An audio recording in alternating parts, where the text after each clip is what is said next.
Ever since I was a kid, I wanted to do electroplating. It's actually the process of coating 3D prints in metal.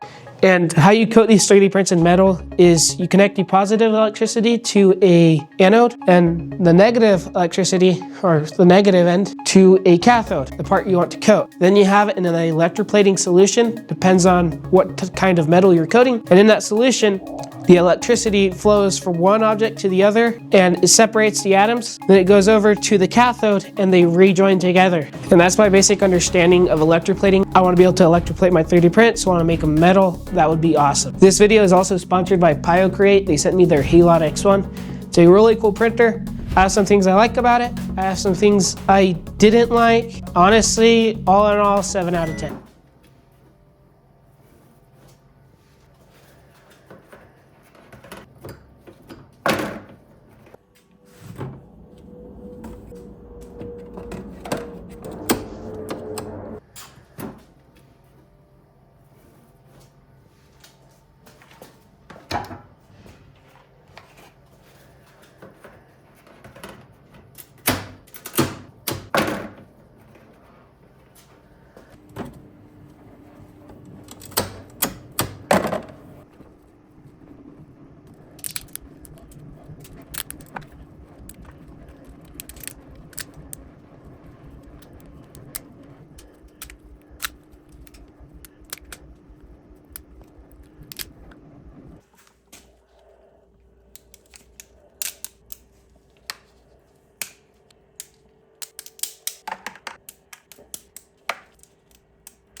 This one still needs prepping.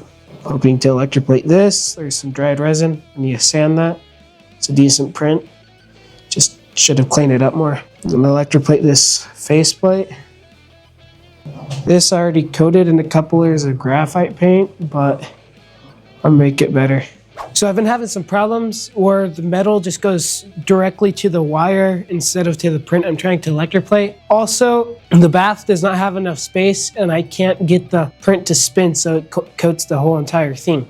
I did some research and I actually found some solutions. One, that graphite paint I was using with the airbrush, it does not work if you shake it. You cannot shake it. You have to get a little popsicle stick and mix it up so you can get all the graphite at the bottom into the solution. Otherwise, it's going to be pointless. That's why my first one worked pretty darn good. Also, the wire, I would need copper wire. The thinner, the better. I need to get it all over the part. Apparently, copper wire is more conductive. I'm going to get a 1 gallon tote.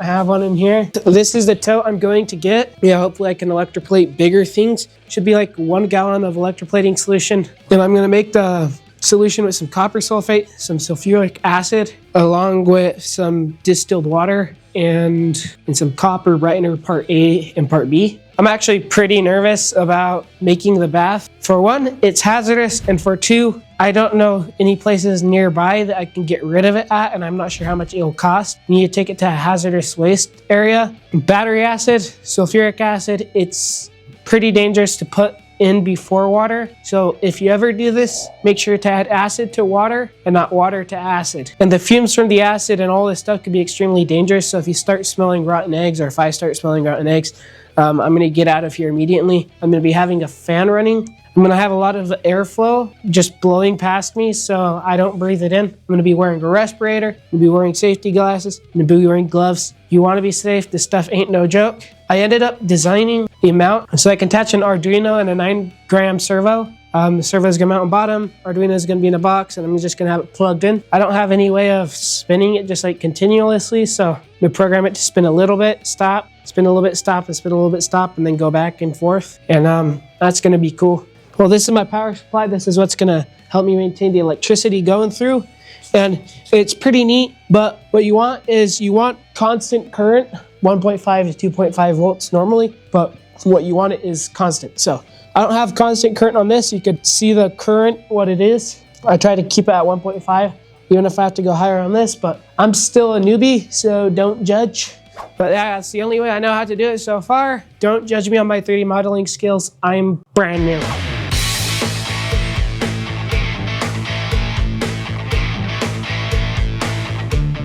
Got the 2 legs and the holder I made for my Arduino. The Arduino is gonna hold the servo, and the servo is gonna spin the print, hopefully.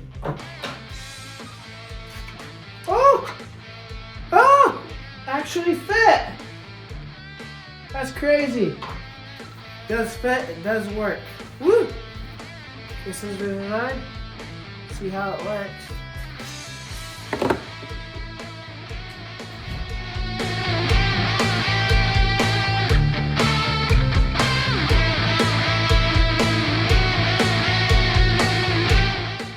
Look at this. Perfect. Ooh, it's a good fit.